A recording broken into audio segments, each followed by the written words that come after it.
Halo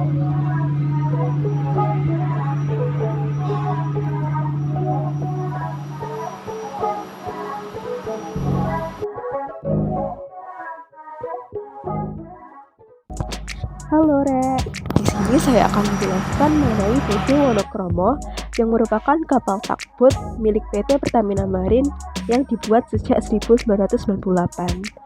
Kapal ini memiliki lebar 8,6 meter, panjang 28,9 meter, dan secara tinggi 3,5 meter dengan berat kurang lebih 384,71 ton serta gross tonnage sebesar 224. Untuk menjalankan kapal ini di perairan, tentunya dibutuhkan usaha atau tenaga yang sangatlah besar.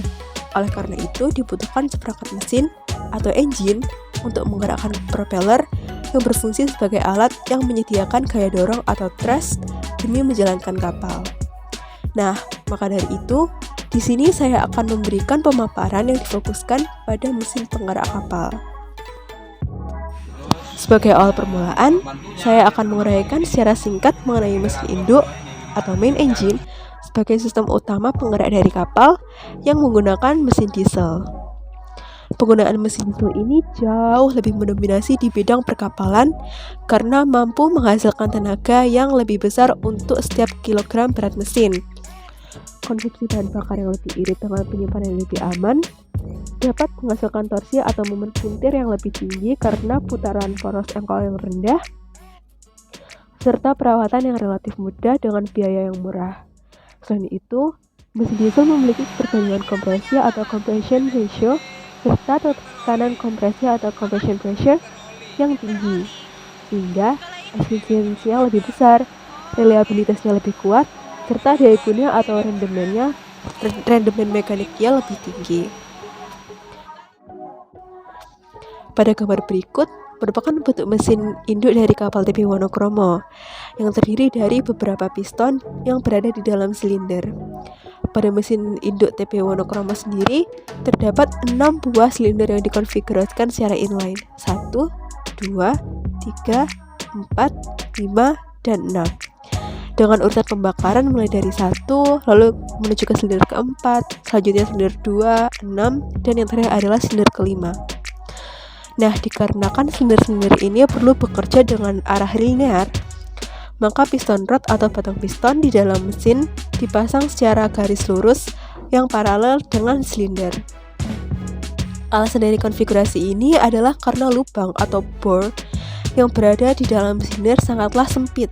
Kalau di kasus TP Wonokromo ini sendiri sebesar 5 mm, sangat kecil bukan?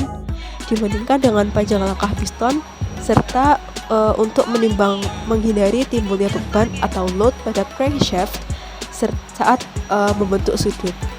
Nah, ketika piston mencapai BDC atau bottom dead center, batang penghubung atau connecting rod menjadi lebih pendek karena hanya terhubung dengan crosshead. Apabila tidak dikonfigurasikan secara inline, maka dapat menyebabkan connecting rod harus bergerak dari top dead center ke bottom dead center menjadi sangat panjang. Langkah yang semakin panjang ini tentunya akan menyebabkan waktu langkah semakin lama, sehingga torsi atau putaran lebih kecil dan kecepatan mesin akan menurun. Kelebihan dari konfigurasi inline ini diantaranya adalah memiliki keseimbangan atau balance yang lebih baik, mampu menghasilkan torsi yang lebih besar, serta konsumsi bahan bakar yang lebih efisien. Di sini saya menampilkan gambaran kasar dari bagian dalam mesin induk di mana seluruh piston terhubung dengan crankshaft. Ledakan terkontrol yang dihasilkan oleh bahan bakar diesel pada masing-masing silinder membuat piston bergerak ke bawah yang lantas juga ikut menggerakkan crankshaft. Pada bagian crankshaft terdapat flywheel atau roda gila yang berfungsi untuk membantu mesin mempertahankan momentum. Sementara pada bagian ujungnya terdapat gearbox yang berfungsi untuk memilih pergerakan crankshaft, baik forward, neutral, reverse, ataupun transverse kepada propeller yang menjalankan kapal. Untuk lebih rincinya, batang piston atau piston rod terhubung dengan crosshead yang juga terhubung dengan batang penghubung atau connecting rod. Connecting rod ini terhubung dengan crankshaft, yang terhubung dengan gearbox, yang terhubung dengan shaft propeller, yang terhubung dengan stern tube seal, hingga akhirnya terhubung dengan propeller itu sendiri. Oke, untuk lebih paham tentang cara kerja dari mesin diesel ini, mari kita lihat pada salah satu silinder saja yuk. Kapal TP Wonokromo ini sendiri menggunakan mesin diesel yang memiliki siklus 4 langkah atau 4 strokes. Sederhananya, terdapat 4 tahap pada perjalanan piston untuk bergerak dari bagian top dead center menuju ke bottom dead center dan kembali menuju lagi ke top dari silinder lagi. Oke, pertama-tama piston mulai bergerak ke bawah dan katup intake yang berada di bagian atas silinder terbuka untuk menjadi jalan masuk udara. Proses ini dinamakan intake yang saya tandai pada nomor pertama. Selanjutnya, ketika piston telah berada di bawah atau bottom, katup intake tertutup dan piston mulai bergerak ke atas lagi, menyebabkan udara di dalam silinder terkompresi sehingga menciptakan kenaikan temperatur secara drastis. Nah, proses ini disebut dengan compression. Selanjutnya, proses ketiga melibatkan injeksi berupa semprotan bahan bakar mesin diesel pada bagian atas silinder melalui injektor pada waktu yang sangatlah spesifik. Proses ini disebut dengan power. Pencampuran antara bahan bakar dengan udara bertekanan yang sangat panas atau superheated lantas menyebabkan ledakan yang memicu piston untuk bergerak ke bawah lagi. Lalu, ketika piston telah mencapai bagian bawah dari silinder untuk kedua kalinya, katup yang lain, yaitu exhaust valve, terbuka. Proses ini menyebabkan seluruh gas yang tertinggal dari ledakan bahan bakar berada di dalam silinder, keluar melalui katup exhaust dan diventilasikan pada bagian samping kapal. Lantas, prosesnya kembali lagi ke langkah pertama. Maka dari itu, proses ini disebut dengan exhaust. Lalu di sini saya menampilkan spesifikasi dari main engine TP Wonokromo, di mana tertulis intake valve dan exhaust valve dari mesin induk TP Wonokromo sama-sama berdiameter 0,30 mm. Baik, setelah mengetahui cara kerja dari mesin diesel, selanjutnya kembali ke video tour di dalam kamar mesin kapal. Ayo! Nah, kapal TP Wonokromo sendiri memiliki 2 mesin induk yang harus terus beroperasi secara bersamaan. Daya yang dihasilkan pada masing-masingnya sebesar 650 bhp atau brake horsepower, sehingga menghasilkan 1300 bhp pada saat pengoperasian kapal. Untuk lebih memudahkan perspektif, bis yang mengangkut sebanyak 50 orang memiliki bhp pada range 150 hingga 450. Sementara itu, putaran torsi yang dihasilkan dari kedua mesin induk ini bernilai 1500 rpm dengan kecepatan rata sebesar 5,9 knots dan kecepatan maksimal kapal 7,3 knots. Putaran yang dihasilkan ini tentunya cukuplah tinggi karena diperlukan untuk pengoperasian tugboat yang berfungsi untuk menarik dan membantu kapal-kapal besar seperti tanker untuk bersandar di dermaga. Maka dari itu, kapal TP Wonokromo menggunakan bahan bakar berjenis high speed diesel yang umum digunakan pada kapal dengan putaran lebih dari 1000 rpm. Bahan bakar ini diperoleh dari proses cracking distillate. Proses pemisahan minyak pelumas bekas dengan air ini disebut dengan tahap dewatering, sehingga water dan sulfur atau air dan sulfur kontennya tuh pada HSD sangatlah rendah, yang mana dapat mengurangi ataupun mencegah korosi pada mesin. Keunggulan lain dari bahan bakar HSD adalah mampu menghasilkan kualitas pembakaran yang sempurna pada mesin karena memiliki K10 index ataupun C10 number yang sangat tinggi, sehingga tidak memerlukan sistem bahan bakar yang rumit. Konsumsi bahan bakar dari kapal TP Wonokromo sendiri yakni bernilai 40 liter per jamnya, yang disuplai oleh tangki bahan bakar yang dipompa dari 2 tangki timbun di geladak kapal dengan kapasitas 30.000 kg atau 30 ton. Selain itu, masing-masing mesin induk TP Wonokromo terhubung dengan crankshaft propeller di bagian belakang kapal untuk menghasilkan thrust. Kedua propeller ini bersampingan namun dengan arah putaran yang berbeda untuk menggerakkan kapal, yakni clockwise, dan dengan arah satunya itu counterclockwise, yang mengarah keluar keduanya. Hal ini dikarenakan apabila kedua putaran propeller mengarah ke dalam, akan menimbulkan gelombang atau current yang dapat mempercepat kavitasi di propeller itu sendiri.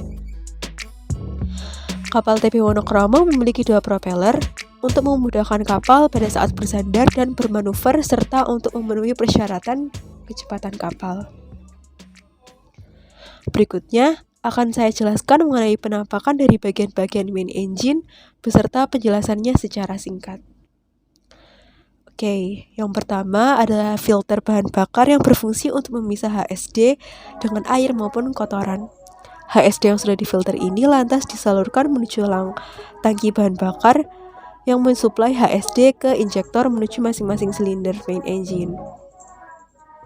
Banyak sedikitnya bahan bakar yang mensuplai HSD ke injektor menuju masing-masing silinder ini diatur melalui kit valve yang dirancang untuk membuka, menghentikan, serta membatasi minimum maksimum aliran. Selanjutnya ada crankcase yang berfungsi sebagai rumah bagi komponen generator, pompa oli, kopling, crankshaft, gigi transmisi, dan oli pelumas serta lain-lain pada main engine. Lalu ada cylinder head yang merupakan tempat sirkulasi minyak yang juga berfungsi sebagai tempat sirkulasi air pendingin yang mengalir melalui water jacket yang terpasang pada kepala silinder. Kemudian ada turbocharger yang digunakan untuk memasok udara bilas tambahan pada ruang bakar.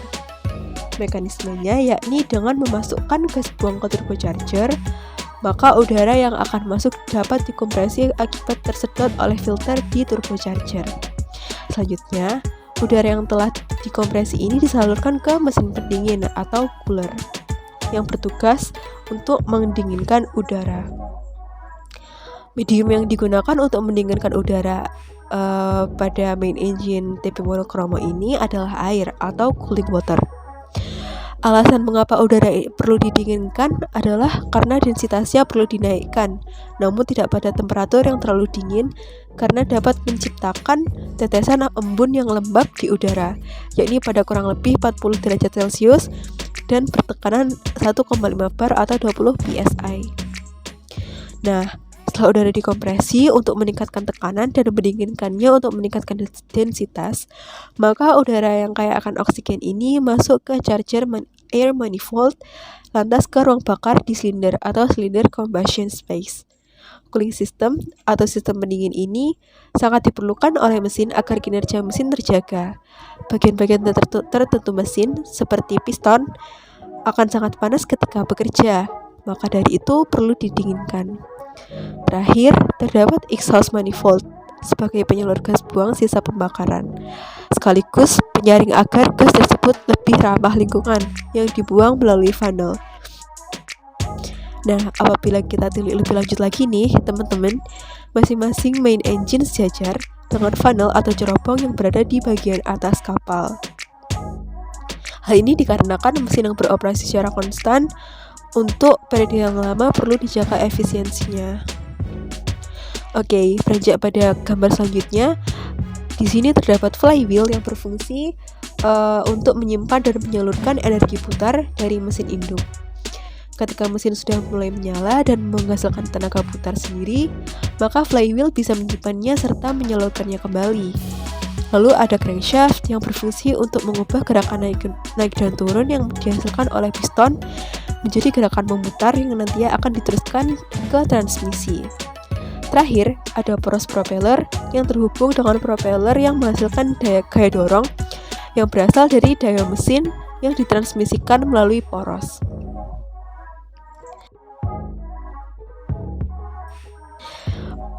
Oke, selanjutnya kita beranjak ke sistem pneumatik yang merupakan air starting system pada TP Wonokromo. Mesin induk kapal TP Wonokromo dinyalakan atau dihidupkan atau di starting dengan menggunakan sistem udara bertekanan atau pneumatik yang dilengkapi dengan 2 kompresor dan juga 2 reservoir atau tangki udara dalam ukuran yang sama dan dapat digunakan secara independen masing-masingnya. Satu di antaranya bergerak independen dari main engine dan mampu mensuplai 50% dari total kapasitas yang diperlukan. Kapasitas total udara start ini yang berada di dalam tabung diisi dari tekanan atmosfer sampai tekanan kerja 30 bar dalam waktu 1 jam.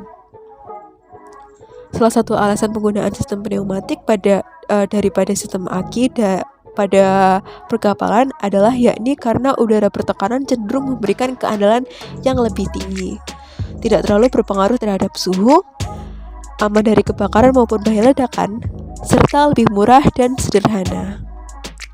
Sementara itu, yang terakhir adalah SOP atau Standard Operational. Untuk menghidupkan kompresor yang pertama adalah mengecek kapasitas 1.0 atau 1.0 Carter Air Compressor, lalu buka keran air pendingin kompresor.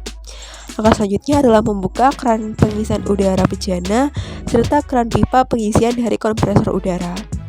Terakhir, switch breaker diputar pada posisi auto dan on, maka kompresor udara akan menyala serta berhenti setelah bejana udara terisi pada 30 kg per cm kuadrat. SOP ini dipasang pada bagian kamar mesin kapal pada dinding untuk memudahkan kru kapal dalam mengingat SOP tersebut. Baik, selanjutnya akan saya tampilkan mengenai wawancara saya dengan Pak Bahari selaku kapten dari kapal ini, yang dengan baik hati mau menjelaskan secara rinci mengenai spesifikasi dan juga bagian beserta fungsi-fungsi dari masing-masing part main engine di TP Wonokromo ini. Sekian cukup yang bisa saya sampaikan mengenai mesin penggerak kapal. Terima kasih atas perhatiannya.